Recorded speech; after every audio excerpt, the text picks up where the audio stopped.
మనకి ఒక్కొక్కసారి IPL franchises అసలు వాళ్ళు తీసుకునే డెసిషన్స్ ఏంది, అసలు వాళ్ళు ఎందుకు ఈ డెసిషన్స్ తీసుకుంటున్నారు అనేది కూడా అర్థం కాని పరిస్థితి ఏర్పడుతూ ఉండింది.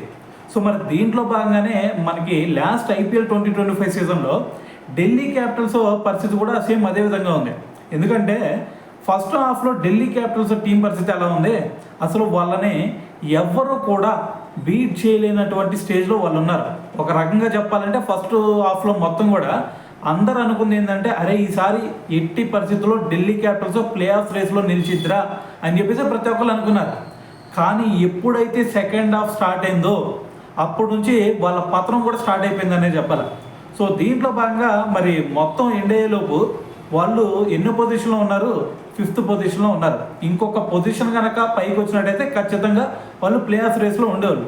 మరి కానీ అప్పుడు వాళ్ళ కెప్టెన్ ఎవరు, అక్షర్ పటేల్. మరి అక్షర్ పటేల్ నేతృత్వంలో వాళ్ళు 5th పొజిషన్ వరకు రాగలిగారు.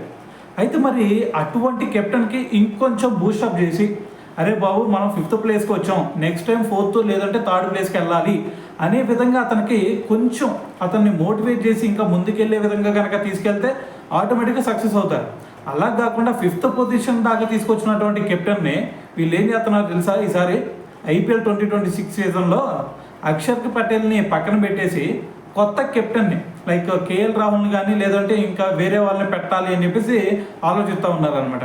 అంటే కేఎల్ రాహుల్ ఆల్రెడీ చెప్పాడు కదా లాస్ట్ టైమే, నాకు కెప్టెన్సీ మాత్రం వద్దు, నేను ఓన్లీ బ్యాట్స్మెన్గా మాత్రమే, నా బ్యాటింగ్ మీద మాత్రమే నేను కాన్సన్ట్రేట్ చేయాలి అనుకుంటున్నాను అని చెప్పేసి ఒక స్టేట్మెంట్ ఇచ్చి మరీ వచ్చాడు. లేదు అంటే కేఎల్ రాహుల్కే కెప్టెన్సీ ఇచ్చేవాళ్ళు.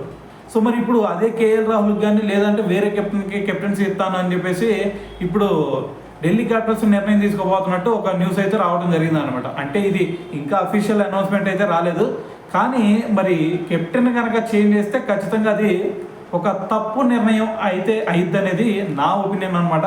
సో మరి దీని గురించి మీరేమనుకుంటున్నారు అనేది కూడా తెలియాలి కదా. సో కింద కామెంట్ చేసేయండి.